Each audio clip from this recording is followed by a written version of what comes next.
Good evening students. बेटा आज हम स्टार्ट करें इस वीडियो में सैम्पल पेपर 2 फर्स्ट 16 क्वेश्चन हम पिछली वीडियो में कर चुके थे। क्वेश्चन नंबर 17 से हम इसको स्टार्ट करते हैं। ध्यान से देखना बेटा, स्टेटमेंट रीड कर लो। Both the case study based question are compulsory. Attempt any 4 sub part from each question. 17 से 21 एंड 22 से 26। Each question carry 1 marks. ठीक है, देखो as shown in the figure, कह रहे ये फिगर हमारे पास बनी है। Is given below there is a curve A B, कह रहे हैं कि कर्व बनी है A B. Whose equation is given by, जिसकी इक्वेशन गिवन है y is equal to 5x minus 3 root minus 2। इस कर्व की इक्वेशन दे रखी है। ए साइकिलिस्ट इज मूविंग, एक साइकिलिस्ट है जो साइकिल चलाता है, इज मूव कर रहा है अलोंग दिस कर्व। एक साइकिल वाला है जो ए से बी की तरफ जाता है ऐसे। ठीक है, साइकिल इस कर्व के ऊपर चला रहा है। ठीक है, a cyclist is moving along the curve from the point A towards point B. ठीक है, P is the point on the curve at which it touches the railway track T1 parallel T2। कहते हैं P एक ऐसा point है जो एक curve क्या है, इस ट्रैक को, रेलवे ट्रैक है ये वाली और ये रेलवे लाइन है। ठीक है, तो जो P वाला पॉइंट है इस रेलवे ट्रैक पे क्या कर रही है, टच कर रही है। ठीक है, और इस लाइन की इक्वेशन दे रखी है, एक लाइन ये रही, एक लाइन T1 पैरेलल T2। ठीक है, देखो ठीक है बेटा, चलो इसके आधार पे अब हम क्वेश्चन करते हैं। First part, based on the above information answer the following question. कह रहे नीचे लिखे हुए क्वेश्चनों के आंसर दे दो। First part, what is the slope of T1, T1 का स्लोप फाइंड करके दिखा दो। यानी इस लाइन, ये देखो कर्व है, कर्व के ऊपर एक लाइन है, लाइन टच करे तो इसमें ये क्या है, टेंजेंट लाइन है, और ये वाली लाइन इस लाइन के साथ क्या है, पैरेलल है। तो अगर मैं इस लाइन का स्लोप निकाल लूँ और इस लाइन का स्लोप निकाल लूँ तो दोनों स्लोप इक्वल नहीं होंगे। तो इसके अंदर से अगर मैं स्लोप फाइंड करूँ तो कैसे करोगे, तो जो x के पहले हम इस लाइन का स्लोप कैसे निकालते हैं, पहले माइनस अपनी तरफ से, कॉफिशेंट ऑफ x कितना है 4, कॉफिशेंट ऑफ y कितना -2, माइनस से माइनस कट गया तो 4 को 2 से डिवाइड करोगे कितना आ जाएगा 2। तो इस लाइन का स्लोप कितना आ जाएगा 2। ये बी ऑप्शन आ गया इसका, समझ में आया ना। तो इस लाइन का स्लोप और इस लाइन का स्लोप तो सेम ही है ना। ठीक है, तो इसका स्लोप 2 है तो इसका स्लोप भी कितना हो गया 2। तो इसका आंसर आप कैसे लिखेंगे, क्वेश्चन नंबर 17 फर्स्ट पार्ट, तो इधर लिख लेना स्लोप ऑफ T1 किसके इक्वल है 2 के। तो ऑप्शन कौन सा आ जाएगा इसका, बी ऑप्शन। समझ में आया। ठीक है, इसी क्वेश्चन का सेकेंड पार्ट पर आ जाओ। देखो अब वो क्या कहता है, abscissa of point P on track T1। Abscissa find करना है of P on track T1। Abscissa क्या, यानी कि यहाँ पर ये वाला पॉइंट निकालना हमने। ठीक है, तो इसके कोऑर्डिनेट को हम कैसे लिखते थे, x1 y1। तो इसका मतलब मेरे को x1 निकालना है, ये एब्सिसा है, ये ऑर्डिनेट है।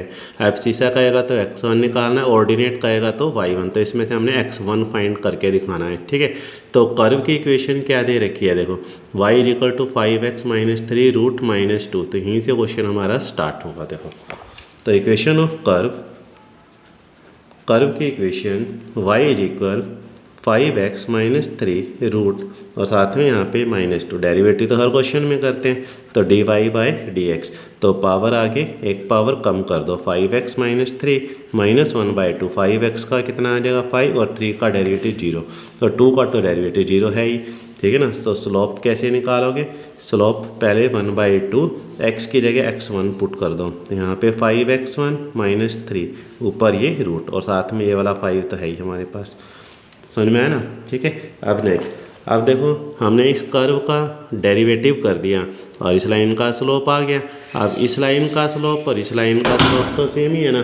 तो इस लाइन का स्लोप कितना था 2, तो ये उसी स्लोप के इक्वल हो जाएगा। तो स्लोप किसके इक्वल लिख दो यहाँ पे 2 के। यहाँ से सॉल्व कर लो, क्रॉस मल्टीप्लाई कर दो, तो यहाँ से कितना मिल जाएगा, इधर आ जाएगा ये 5, 2 2 जा 4 और 5x माइनस 3 ऊपर ये रूट। ठीक है, दोनों तरफ स्क्वायर कर दो ताकि रूट हट जाए। तो squaring both side 25, 4 square 16, square से रूट कट गया 5x1 माइनस 3, 16 परली तरफ ले जाओ तो 25/16 आ जाएगा। यहाँ से 5x1 माइनस 3, 3 को लेफ्ट में ले जाओ तो ये प्लस हो जाएगा। तो 25/16 प्लस 3 किसके इक्वल हो गया 5x1 के। 16 एलसीएम ले लो तो यहाँ 25, 16 3 जा 48, यहाँ से 5x1, ठीक है ना, प्लस कर दो 8 और 5 13 हो गया, 6 और 1 7, डिवाइड में 16, 5 मल्टीप्लाई में है, इधर आएगा तो डिवाइड में हो जाएगा। तो यहाँ से हमारे पास ये x1 निकल जाएगा। तो x1 की वैल्यू कितनी आ जाए 73, 16 5 जा 80, 73/80, ठीक है। चलो y1 भी निकाल ही लेते हैं, ठीक है। तो ये हमारे पास थी स्टार इक्वेशन, ठीक है। तो स्टार इक्वेशन इम्प्लाइज y की जगह y1 लिख दो, x की जगह x1, तो यहाँ पे हो जाए 5x1 माइनस 3 रूट माइनस 2। यहाँ पर x1 की वैल्यू पुट कर दे तो y1 भी आ जाएगा। तो यहाँ से हमारे पास है 5, put the value of x1 73/80, ठीक है, माइनस 3 और ये माइनस का 2, 5 पे कट गया, 5 1 5, 5 6 30, तो यहाँ से 16 एलसीएम आ जाएगा 73, 16 को 3 से मल्टीप्लाई 48 माइनस के 2, ठीक है।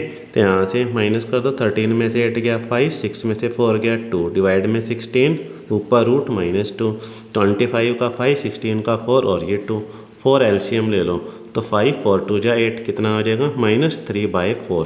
तो y1 कितना बन जाएगा -3/4, ठीक है। अब देखो ऑप्शन में आ जाओ, क्या कह रहा था, abscissa of point P on track T1 as abscissa मतलब x1 निकाल कर दिखाना था। x1 कितना आया था अभी हमारे पास 73/80, तो 73/80 कौन सा ऑप्शन हो गया इसका A, ठीक है। तो इसका आंसर कौन सा आ जाएगा, ऑप्शन A।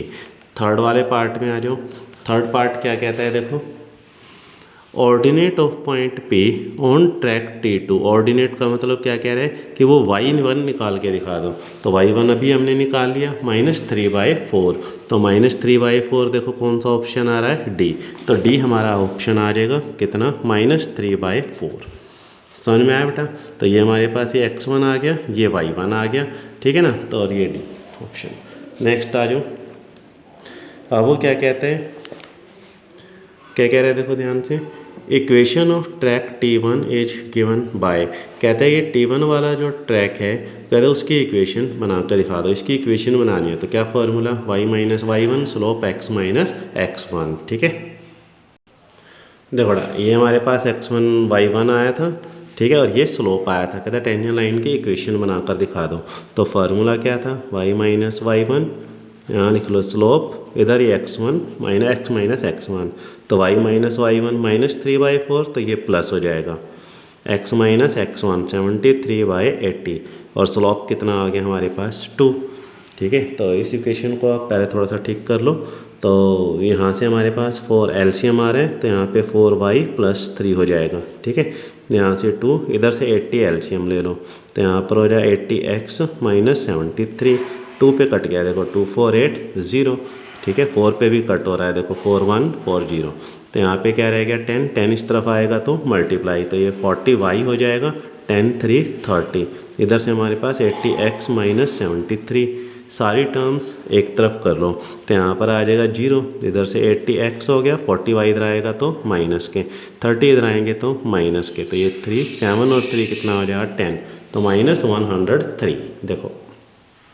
देखो इसका ये फर्स्ट पार्ट है, देखो यही ऑप्शन आ गया, 80x - 40y - 103 0, तो ए ऑप्शन आ जाएगा इसका, ठीक है। तो इसका ऑप्शन कौन सा हो गया, ए।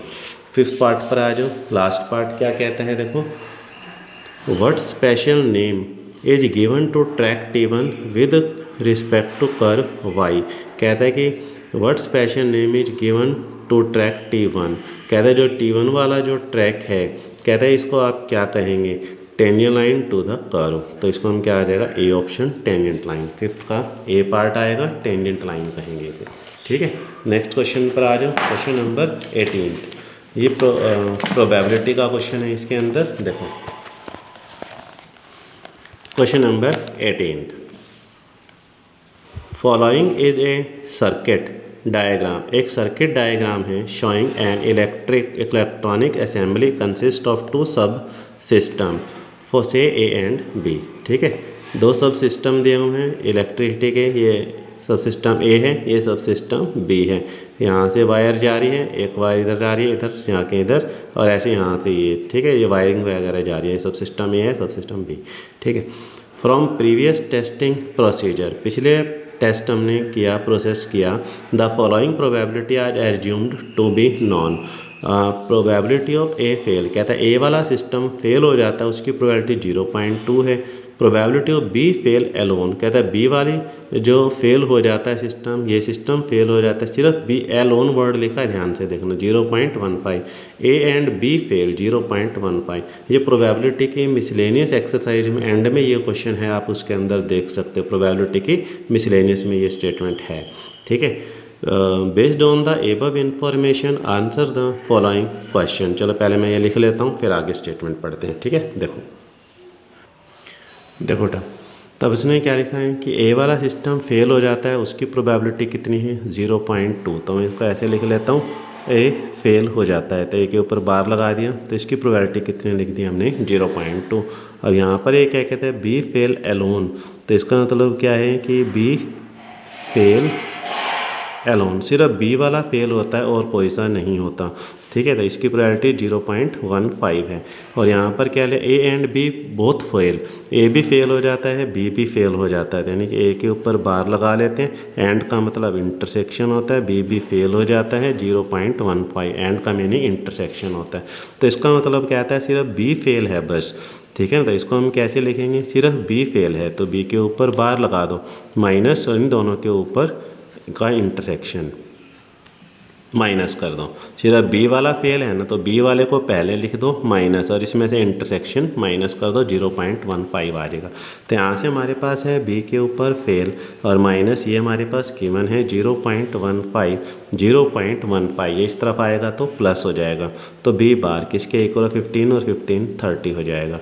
अब स्टेटमेंट पढ़ते हैं, देखो उसने कहा क्या है इस क्वेश्चन के अंदर। देखो फर्स्ट पार्ट पढ़ो ध्यान से, What is the probability that सब सिस्टम बी फेल, कहता है बी वाला सिस्टम फेल हो जाता है, उसकी क्या प्रोबेबिलिटी है, ये निकाल दिया हमने। बी वाला सिस्टम फेल हो जाता है 0.30। ठीक है, तो 0.30 कौन सा ऑप्शन आ जाएगा, फर्स्ट का डी। तो फर्स्ट वाले का तो हमारे को आंसर मिल गया, कौन सा आंसर आ गया, डी।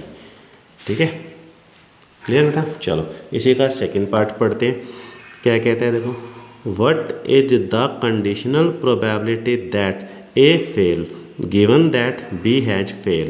तो जो फाइंड करना है उसको आप पहले लिखेंगे और जो गिवन है वो बाद में, ए वाला पहले आएगा और गिवन वाला वर्ड बाद में लगाते हैं। ठीक है, देखो बेटा, जो फाइंड करना है वो पहले आएगा, जो गिवन वाला है वो बाद में आएगा। तो क्या फॉर्मूला होता था, पहले हम क्या करते थे, दोनों में इंटरसेक्शन निकालते थे और जो बाद में लिखा है उसे हम डिवाइड में लिख देते थे। और इंटरसेक्शन की प्रोबेबिलिटी हमारे पास गिवन है 0.15 और बी बार की प्रोबेबिलिटी गिवन है 0.30। पॉइंट हटा दो, इसकी 2 जीरो नीचे, इसकी 2 जीरो ऊपर, कट जाएंगे, 15/30 आ जाएगा, कट जाएगा, कितना आंसर आ जाएगा 1/2। अगर मैं 1 को 2 से डिवाइड कर दूँ तो 0.5 आ गया और इसके बाद मैं 0 लगा सकता हूँ, तो 0.50। देखो इसका ऑप्शन कौन सा आएगा, देखो इसमें 0.50, तो ये सी हमारा ऑप्शन आ जाएगा इसमें। ठीक है, इसका आंसर क्या आ गया, सी। थर्ड पार्ट पर आ जाओ। ठीक है, देखो नेक्स्ट थर्ड पार्ट, अब वो क्या कहता है, देखो तीसरे पार्ट में, what is the probability that A fail alone, कहते हैं सिर्फ ए वाला फेल हो जाता है, उसकी प्रोबेबिलिटी बता दो। प्रोबेबिलिटी ए फेल एलोन, तो अभी भी इसको कैसे लिखेंगे, जो पहले लिखा है वो तो यहाँ आ जाएगा ए बार, ठीक है ना, माइनस इन्हीं दोनों का इंटरसेक्शन लगा दोगे। ठीक है, ए बार की प्रोबेबिलिटी गिवन है हमारे पास 0.2 माइनस इंटरसेक्शन की प्रोबेबिलिटी भी हमारे पास गिवन है 0.15। तो इसको ऐसे लिख सकते हैं ना, 0.20 0.15 माइनस कर दो तो कितना आ जाए 0.05। देखो इसका ऑप्शन कौन सा ऑप्शन आ जाएगा, इसका बी वाला।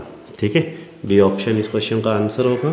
फोर्थ पार्ट पर आ जाओ, इसी क्वेश्चन के फोर्थ पार्ट में क्या कहता है, देखो कहता है कि what is the conditional probability that B fail. कहता है बी वाला फेल हो जाता है given that A has failed. जो फाइंड करना है वो पहले, गिवन वाला बाद में आएगा। तो यहाँ पर हमने क्या फाइंड करना है, बी बार बाय ए बार, ठीक है ना। पहले दोनों में हम क्या लगा देंगे, इंटरसेक्शन लगाएंगे, ठीक है। और जो बाद में लिखा है उसे हम डिवाइड में लिख देंगे। इंटरसेक्शन की प्रोबेबिलिटी हमारे पास गिवन है 0.15 और ए बार की प्रोबेबिलिटी भी गिवन है 0.2, ठीक है। तो इसकी 2 जीरो नीचे लगा दो और 2 की 1 जीरो ऊपर लगा दो। तो 1 जीरो यहाँ से ये कट जाएगी, 5 3 जा 15, 5 2 10।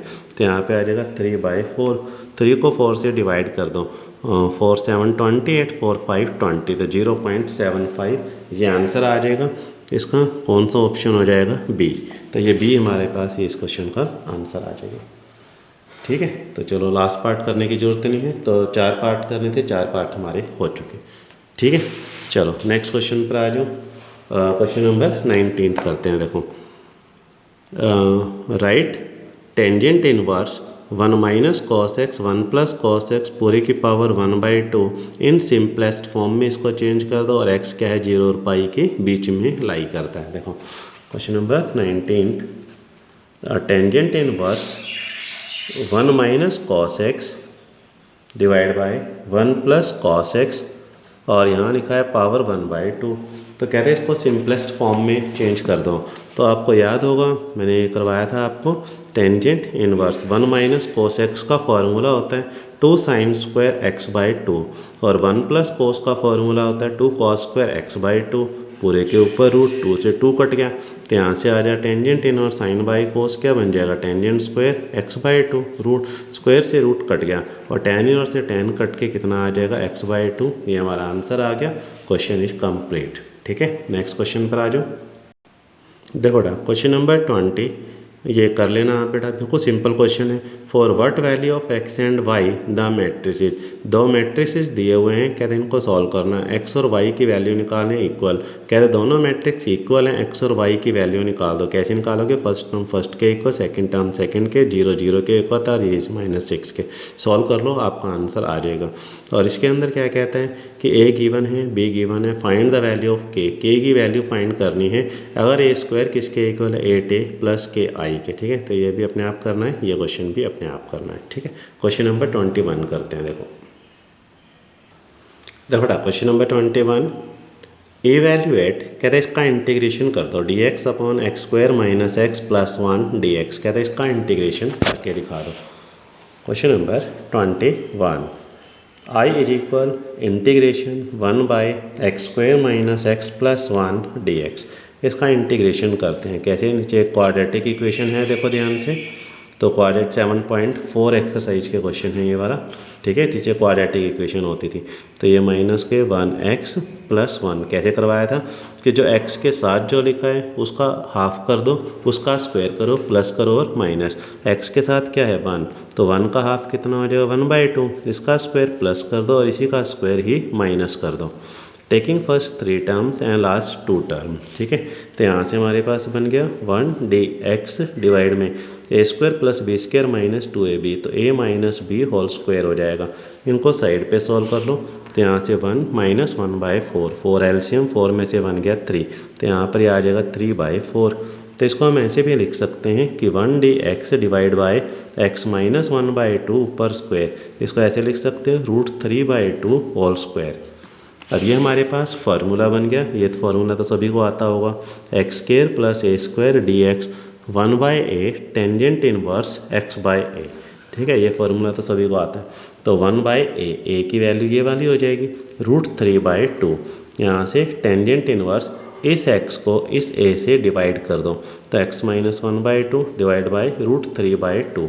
यहाँ से c ये 2 पलट के ऊपर चला जाएगा 2/√3, टेंजेंट इनवर्स 2 एलसीएम ले ले, यहाँ से 2x माइनस 1 डिवाइड में √3/2, 2 से 2 कट गया प्लस c, बाकी हमारा आंसर आ गया। क्वेश्चन ख़त्म, ठीक है बेटा। नेक्स्ट क्वेश्चन है, देखो इसी के ऑप्शन में एक पार्ट और है। देखो इवैल्यूएट, कहते हैं इसका इंटीग्रेशन करके दिखा दो 2 power 2 power 2 power x 2 power 2 power x 2 power x dx, कहते हैं इसका इंटीग्रेशन करके दिखा दो। देखो कैसे, देखो इसका हमने इंटीग्रेशन करना है। कैसे? सबसे पहले क्या करो, इस टर्म को लेट कर लो। मान लिया 2 पावर 2 पावर 2 पावर x किसके इक्वल है? t के। दोनों तरफ डेरिवेटिव कर दो। ठीक है, आपको याद होगा अगर आपके पास ये होता था y is equal to a power x, हमने इसका डेरिवेटिव करना था तो कैसे करते थे? a पावर x का डेरिवेटिव a पावर x होता है, साथ में कितना आ जाता है? log of a। ऐसे अगर मैं इसका डेरिवेटिव करूँगा तो क्या आएगा? तो सबसे पहले तो जैसे a पावर x का a पावर x साथ में log a, तो इसका डेरिवेटिव करूँगा तो क्या आएगा? 2 पावर 2 पावर 2 पावर x। ठीक है, और साथ में कितना आ जाएगा? log of 2। ठीक है बेटा, अब ये तो हमने किया था इस सारे का डेरिवेटिव, अब आप सिर्फ इस हिस्से का डेरिवेटिव करोगे। ठीक है ना, सिर्फ इस हिस्से का। तो इसका डेरिवेटिव आप क्या करोगे? 2 पावर x। ये ऐसे कैसे लिखते हैं? साथ में क्या आ जाएगा? log of 2। अब डेरिवेटिव करोगे इस वाली टर्म का 2 पावर x का, तो 2 पावर x का डेरिवेटिव 2 पावर x, साथ में क्या आ जाएगा? log of 2। और अब x का डेरिवेटिव हो जाएगा x का डेरिवेटिव dx और t का डेरिवेटिव कितना? dt। अब जरा ध्यान से देखो, log 2 ये रहा, log 2 ये रहा, log 2 ये रहा, तो log 2 कितनी बार आ गया? 3 बार आ जाएगा। और ये इस तरफ आकर डिवाइड में, तो ये टर्म ऐसे कैसे लिख लो? 2 पावर x, साथ में इंटू में 2 पावर x, इंटू में 2 पावर x। ठीक है, और यहाँ पर ये dx, और इधर से यहाँ पर कितना आ जाएगा? dt बाई लॉगरिथम 2 पावर में कितना? 3। ठीक है ना।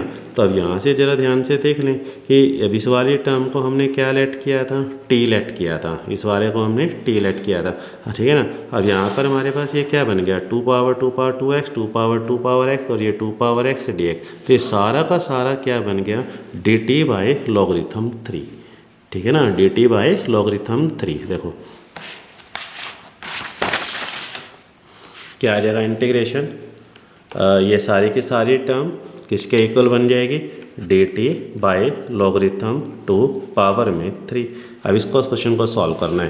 तो ये तो टर्म हमारे पास कांस्टेंट है, ये तो टर्म एज इट इज ही रहेगी।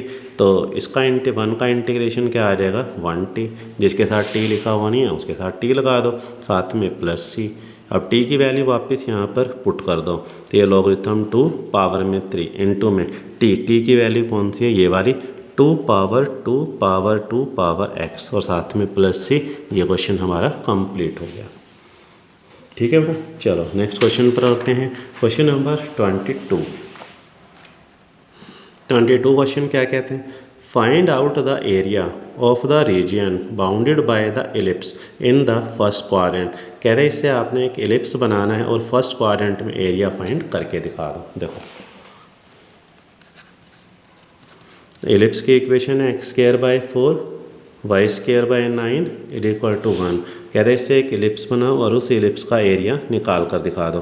तो पहले एक टेबल बना लें, यहाँ पर x और ये y, x की जगह 0 लिख दो, 9 परली तरफ चला जाएगा, दोनों तरफ रूट कर दो, प्लस माइनस 3 आ जाएगा।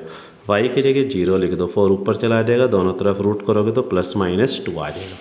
अब इसका अगर हम ग्राफ बनाएं तो देखो यहाँ से x एक्सिस, ये माइनस x, यहाँ से y माइनस y ओरिजिन, यहाँ से 1 और ये 2, यहाँ से 1 2 3 1 2 3 माइनस 1 माइनस 2 माइनस 3, ऐसे नीचे से माइनस 1 माइनस 2 माइनस 3 लगाओ पॉइंट। x 0 है तो y 3, x 0 तो y माइनस 3, x 2 है तो y 0, माइनस 2 है तो y 0। सारे पॉइंटों को ज्वाइन कर दो। ठीक है, इस एलिप्स का एरिया पर सिर्फ फर्स्ट क्वाड्रेंट में एरिया निकालना है, बस उसने ये कहा है। ठीक है ना, तो ये वाला तो यहाँ पर लिखें शेडेड एरिया। एरिया निकालने का formula integration y dx। Limit यहाँ से यहाँ तक लेंगे, 0 से लेकर 2 तक। ठीक है, y की वैल्यू पुट कर दें, यहाँ से y निकाल लो, y एक तरफ बाकी सब एक तरफ। तो y² by 9 is equal to 1 minus x² by 4।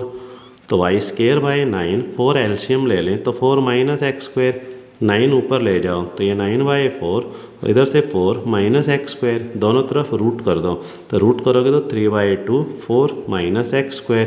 तो यहाँ पर आप इसको वैल्यू पुट कर दो, 3/2 0 से 2 2² माइनस x² dx। ठीक है, इसका इंटीग्रेशन का फॉर्मूला क्या बताया था? पहले x/2 root as it is लिख लो, plus a²/2 sine inverse x/a और लिमिट 0 से लेकर 2 तक। तो यहाँ से 3/2, एक बार x की जगह 2 लिख दो, एक बार x की जगह 0। अगर x की जगह 2 लिख दो तो 2 स्क्वायर में से 2 स्क्वायर गया 0, 4 को 2 से डिवाइड 2, साइन इनवर्स x की जगह 2 लिख दो 2/2 माइनस x की जगह 0 लिख दो, यहाँ 0 लिखोगे तो ये 0 हो गया, और साइन वाई लाइन में 0 0 पर ही आता है। 2 से 2 कट गया 1, तो यहाँ से 3/2 ये 2, साइन वाई लाइन में 1 कहाँ पर आता है 90 पर, तो 2 से 2 कट गया, तो इसका आंसर कितना आ जाएगा 3π/2 स्क्वायर यूनिट। ये क्वेश्चन हो गया हमारा, ये क्वेश्चन कंप्लीट हो गया। ओके बेटा, चलो इस वीडियो में इतना ही, नेक्स्ट वीडियो में नेक्स्ट क्वेश्चन के साथ। Thank you.